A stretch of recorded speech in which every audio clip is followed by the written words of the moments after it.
उस जंगल में एक कालू कौवा था। उसे बस हर समय अपनी ही चिंता रहती थी।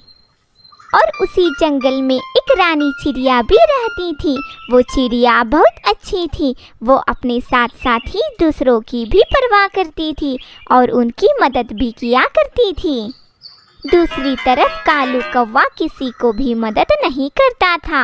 अगर उसे मदद की ज़रूरत होती तो वो दूसरे पक्षियों के पास जाता और रो धोकर अपना काम करवा लेता था। एक दिन कालू कौवा भोजन की खोज में जा रहा होता है। उसे एक पेड़ पर एक आम दिखाई देता है। आज तो मुझे आम मिल गया।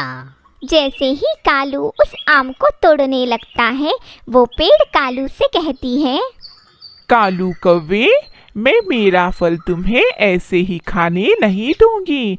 तुम्हें इस फल के लिए मेरा एक काम करना होगा। कैसा काम पेड़ जी? मेरे पेड़ पर एक सूखी शाख लगी है। मुझे वो अच्छी नहीं लगती। तुम्हें इस शाख को निकालना होगा, फिर तुम उस आम को खा सकते हो। क्या आपको मुझ पर विश्वास नहीं है? मुझे कुछ नहीं सुनना, पहले ये सूखा शाख निकालो। मगर पेड़ जी, मैंने तो 2 दिनों से कुछ भी नहीं खाया। मुझ में इतनी शक्ति नहीं है कि मैं आपका सूखा शाख निकालूं। अगर आप कहे तो मैं पहले आम खाऊंगा, फिर आपका सूखा शाख निकाल दूंगा। अच्छा, तुम कहते हो तो तुम्हारी बात मान लेती हूँ। तुम मुझे धोखा मत देना। पेड़ जी, मेरे ऊपर विश्वास रखिए, मैं आपको धोखा नहीं दूंगा। ऐसा कहकर कालू उस आम को खाने लग जाता है। कालू कौवे, अब तो तुमने आम भी खा लिया है। जल्दी से मेरी सूखी शाख निकाल दो। पेड़ जी, मेरा पेट भर गया है। अब मुझसे कोई काम नहीं हो पाएगा। मैं जरा आराम करके लेट कर आऊँगा और आपका सूखा शाख निकाल दूंगा। ऐसा कहकर कालू कौवा वहाँ से चला जाता है। कितना आलसी था ये कौवा। फिर देखते ही देखते शाम हो जाती है। उसी पेड़ के पास रानी चिड़िया आती है और उस पेड़ के एक डाली पर बैठ जाती है। रानी चिड़िया बहुत उदास थी। वो पेड़ उस चिड़िया को देखती है और कहती है, चिड़िया, तुम इतनी उदास क्यों हो? आप तो जानती हो पेड़ जी, इस मौसम में तो भोजन कहीं पर भी नहीं मिलता। दाने तो बहुत मुश्किल से मिल रहे हैं। हम तो पक्षियाँ दूर दूर जाकर दाने ढूंढ लेते हैं, मगर बूढ़े पक्षियों का क्या पेड़ जी? कुछ पक्षियाँ तो बिना भोजन के ही मरे जा रहे हैं। बस यही सोच रही थी। चिड़िया, तुम्हारी सोच कितनी अच्छी है। तुम दूसरों के बारे में कितना अच्छा सोचती हो। और एक वो कालू कौवा था जो मेरा एक बचा हुआ आम खाकर भी मेरा एक भी काम नहीं किया उसने। आपने उसे कौन सा काम करने को कहा था पेड़ जी? मैंने उससे कहा था कि इस आम के बदले वो मेरे सूखे शाख निकाल दे, मगर वो कालू कौवा मुझे ही बुद्धू बनाकर चला गया। पेड़ जी, आप चिंता ना करें, मैं आपका काम कर देती हूँ। और रानी चिड़िया उस पेड़ का सूखा शाख निकाल देती है। चिड़िया, तुमने बिना लालच के मेरी मदद की है। तुम्हारा बहुत बहुत धन्यवाद। पेड़ जी, ये जरूरी नहीं है कि रिश्वत लेकर ही किसी का काम करें, और मैंने तो आपकी सिर्फ मदद की है। चिड़िया, तुम एक सच्ची चिड़िया हो। मुझे ऐसे ही पक्षी की खोज थी जो मन से सच्ची और अच्छी हो। मैं एक जादू ही पेड़ हूँ। आप जादू ही पेड़ हो? आप कैसे जादू करती हो? ये सब मैं तुम्हें नहीं बता सकती। तुम इस जंगल के बड़े पेड़ के ऊपर जाओ। वहाँ पर तुम्हें एक घोंसला दिखाई देगा। उस घोंसले में एक किताब और एक पेंसिल है। किताब और पेंसिल, वो क्या होता है पेड़ जी?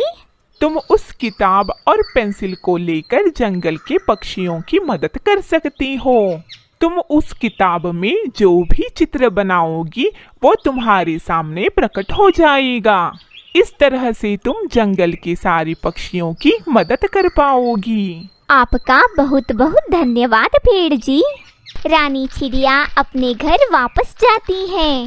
वो मन ही मन सोचने लगती है, मैं उस किताब में कौन सा चित्र बनाऊं जिससे सब पक्षियों को भोजन मिल सके। चिड़िया रात भर यही सोचती है।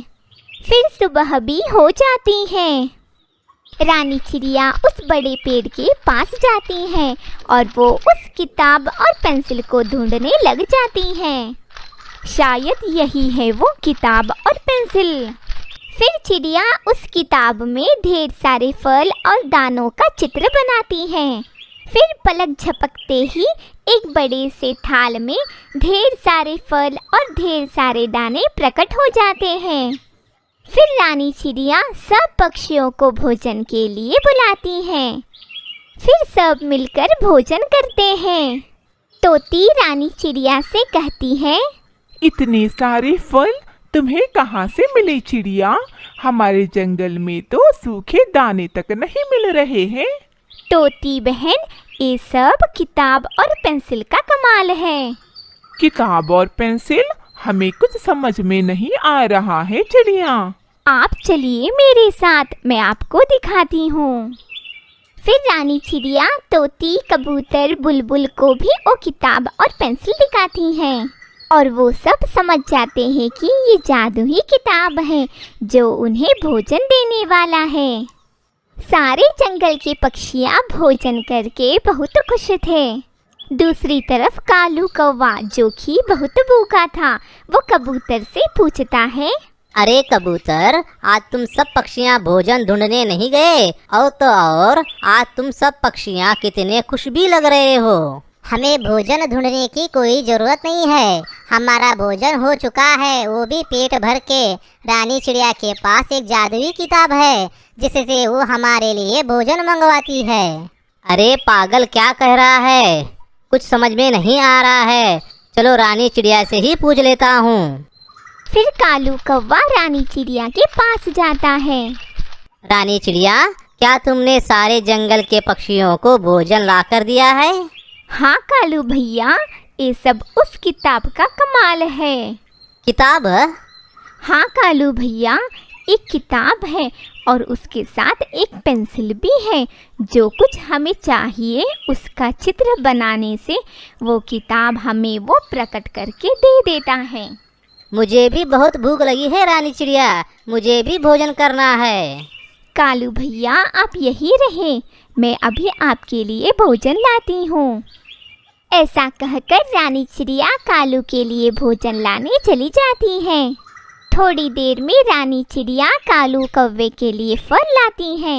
अरे रानी चिड़िया, तुमने सच में ही मेरे लिए फल ले आई हो? इसका मतलब सच में तुम्हारे पास जादुई किताब है। ऐसा कहकर कालू कौवा भोजन करके अपनी पत्नी सुंदरी कौवी के पास जाता है।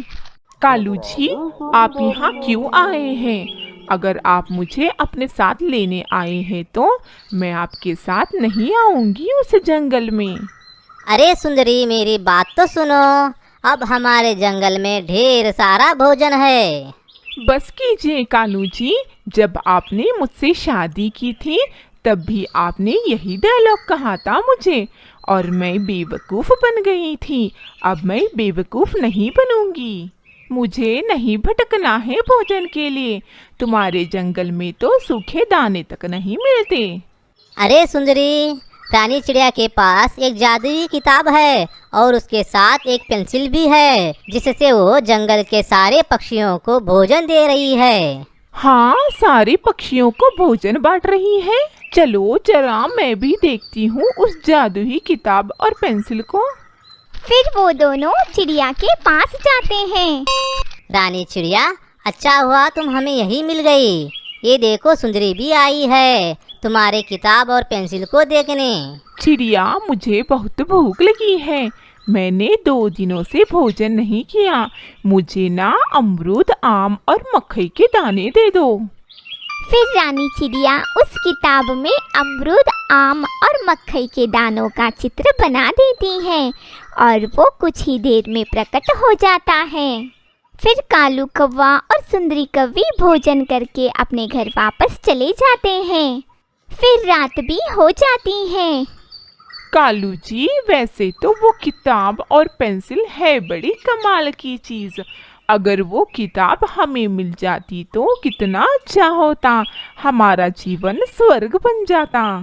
इसमें कौन सी बड़ी बात है सुंदरी, हम उस किताब और पेंसिल को चुरा लेंगे। बस तुम मुझसे झगड़ा मत करो, और झगड़ा करके मायके जाने की बात भी मत करो। तुम उस किताब और पेंसिल को चुरा कर ले आओ कालू, तो मैं कभी भी अपने मायके नहीं जाऊंगी। ठीक है सुंदरी, मैं कल सुबह ही उस किताब और पेंसिल को चुरा लूंगा। अभी सो जाओ। ऐसा सोचकर कालू कौवा और सुंदरी कौवी सो जाते हैं। फिर सुबह भी हो जाती है। सुंदरी कौवी और कालू कौवा उस जादुई किताब के पास जाते हैं। अरे कालू जी, किताब तो बहुत भारी है। चलिए पहले इस किताब को घर पर रख कर आते हैं, फिर इस पेंसिल को ले जाएंगे। वो दोनों उस किताब को वहाँ से ले जा रहे होते हैं कि अचानक वो पेंसिल कालू कौवा और सुंदरी को मारने लग जाता है। अरे कालू जी, ये पेंसिल तो मुझे मारने लग गई। हाँ हाँ हाँ, सुंदरी छोड़ दो इस किताब को और भागो यहाँ से। आहा। हमारा वीडियो अच्छा लगा हो तो प्लीज़ लाइक कीजिए। एक जंगल में कालू कौवा और सुंदरी कौवी रहते थे। उनकी अभी अभी नई शादी हुई थी और सुंदरी कौवी पेट से थी। वो अंडे देने वाली थी। वो दोनों अपने जीवन में बहुत खुश थे। उसी पेड़ पर एक चील भी रहा करती थी, जिसे बिल्कुल भी उड़ा नहीं जाता था क्योंकि वो बहुत बूढ़ी और कमज़ोर थी। कैसी हो सुंदरी बेटी, क्या तुम दोनों कहीं जा रहे हो? अरे ओ बूढ़ी चील, मैंने तुम्हें कितनी बार समझाया है, अगर कोई बाहर जा रहा हो तो उसे टोका मत करो, क्योंकि टोकने से काम बिगड़ जाता है। अरे बूढ़ी चील, हम कहाँ भी जाएं, उससे तुम्हें क्या? हर समय तो इसी पेड़ पर ही बैठी रहती हो, और तो और भोजन भी मेरे पास ही मांगती हो खाने के लिए। अब अपना मुंह बंद रखो। अरे मैंने तो यूं ही पूछ लिया, तुम दोनों ऐसे सज धज के जो जा रहे हो, और तुम दोनों एक साथ बहुत अच्छे लग रहे हो। अरे बस करो बूढ़ी चील, अब हमें जाने भी दो। चलो कालू जी, यहाँ से चलते हैं। कालू कौवा और सुंदरी कौवी उस चील को इसी तरह से बातें करते थे। एक दिन सुंदरी कौवी आम खा रही थी। कितना स्वादिष्ट है ये आम, इसे खाकर तो मजा आ गया। फिर उसी वक्त बूढ़ी चील सुंदरी के पास आती है। सुंदरी बेटा, मुझे बहुत भूख लगी है, क्या तुम मुझे कुछ खाने को दे सकती हो? हाँ हाँ बूढ़ी चील, तुम्हें तो फोकट का खाना बहुत पसंद है, अभी लाती हूँ। सुंदरी कौवी रात का बचा हुआ खाना उस बूढ़ी चील को दे देती है। बूढ़ी चील उस भोजन को खाने लग जाती है और वो समझ जाती है कि ये रात का बचा हुआ खाना था। सुंदरी, ये तो कल रात का खाना है और ये खराब भी हो गया है। इसे खाने से मेरा पेट भी खराब हो सकता है। मेरे घर पर तो बस यही है, खाना हो तो खा वरना भूखी मर। मैं तो बूढ़ी हूँ, तू मुझे हर दिन बचा हुआ खाना ही देती है। आज मुझे भी कुछ ताजा खाने का मन कर रहा है। सुंदरी बेटा, कुछ ताजा खाने को दो। हाँ, बूढ़ी होकर अच्छा खाना खाना है तुझे। अगर हार्ट अटैक हो गया तो क्या करेगी बुढ़िया? इतने नखरे मत दिखा मुझे, जो है वो खाकर जल्दी से मर जा। भूख के कारण बूढ़ी चील चुपचाप रात का बचा हुआ खाना खा लेती है। रोज चील को सुंदरी कौवी की कड़वी बातें सुननी पड़ती थी। वो बेचारी अपने लिए भोजन नहीं ढूंढ पाती थी, ठीक तरह से उड़ भी नहीं पाती थी। इसी वजह से चील कालू और सुंदरी की कड़वी बातें सुन लेती थी। वो उन्हें कुछ भी नहीं कहती थी। मैं तो सच में इन कौवों पर बोझ बन चुकी हूँ, मगर करूँ तो क्या करूँ? मैं उड़ नहीं सकती। मैं एक लाचार पक्षी हूँ। मुझे भी उड़ने का बहुत मन है। मनपसंद भोजन खाने का मन है, मगर ये कभी नहीं हो सकता। इसी तरह से कुछ दिन गुजर जाते हैं। एक दिन उस पेड़ के पास एक उल्लू आता है और वो चील से कहता है, अरे बूढ़ी चील, कैसी हो? सब खैरियत तो है ना? हाँ उल्लू, मैं ठीक हूँ। मेरा क्या है, मैं तो इस पेड़ से बाहर उड़ नहीं सकती। यहीं पर मुझे कौवे भोजन देते हैं और मैं यहीं पर भोजन करके आराम से रहती हूँ।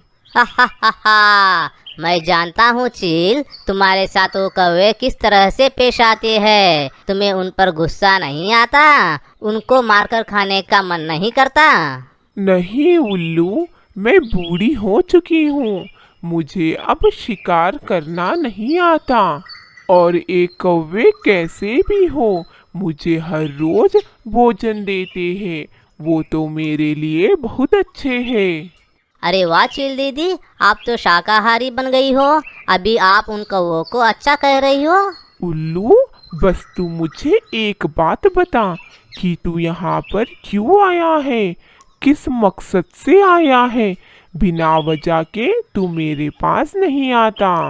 ठीक है चील दीदी, मैं यहाँ पर काम के सिलसिले में आया था। तो बता, क्या काम है तुझे इस बूढ़ी चील से? सुना है कि मैंने सुंदरी अंडे देने वाली है। हाँ, ये सच है उल्लू, सुंदरी अंडे देने वाली है। अगर वो सुंदरी कौवी अंडे दे देगी तो क्या तुम उन अंडों को खा लोगी या फिर उन अंडों से नन्हे कौवों को बाहर आने दोगी? मैं उनके अंडे नहीं खाऊंगी, ना ही उनके बच्चे खाऊंगी। उन्होंने मुझे कई महीनों से भोजन दे रहे हैं। मैं अगर लालच में आकर उनके अंडों को खा लिया तो ऊपर वाला मुझे कभी माफ नहीं करेगा। ये तो तुम्हारी बड़ी अच्छी सोच है चील। मैं तो बस यही जानने आया था कि तुम उन अंडों को खाने वाली हो या नहीं, मगर तुम्हारा जवाब सुनकर मुझे बहुत अच्छा लगा। अब मैं चलता हूँ। उल्लू ऐसा कहकर वहाँ से चला जाता है। बूढ़ी चील मन ही मन सोचती है, मुझे उल्लू का बर्ताव कुछ ठीक नहीं लग रहा। जरूर दाल में कुछ काला है। मुझे उल्लू को देखकर ऐसा लगता है कि वो अपने दिमाग में कुछ खिचड़ी पका रहा है।